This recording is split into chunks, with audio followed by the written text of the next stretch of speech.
काँग्रेस पक्षाने अनेक नेत्यांना खूप काही दिले। नेते पक्षाला आणि विचारधारेला सोडून जात आहेत हे दुर्दैवी आहे, असं काँग्रेसचे प्रदेशाध्यक्ष नाना पटोले यांनी ट्विट केलंय। अशोक चव्हाण यांच्या राजीनाम्याच्या नंतर आता राजकीय वर्तुळात चर्चांना उधाण आलंय। राजकीय नेते प्रतिक्रिया देत असतानाच काँग्रेसचे प्रदेशाध्यक्ष नाना पटोले यांनी ही ट्विट केलेलं आहे। तर नाना पटोले यांनी ट्विट नेमकं काय केलेलं आहे ते पाहूयात ग्राफिक्सच्या माध्यमातून।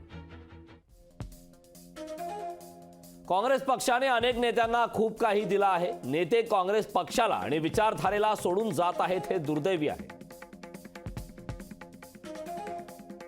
कोण कशासाठी कुठे जात आहे हे जनता उघड्या डोळ्याने पाहत आहे।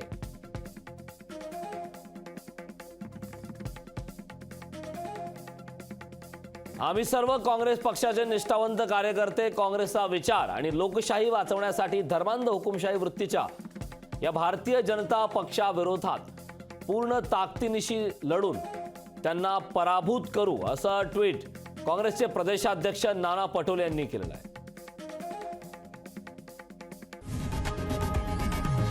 लोकशाही मराठी ऐका, पहा, जागरूक रहा।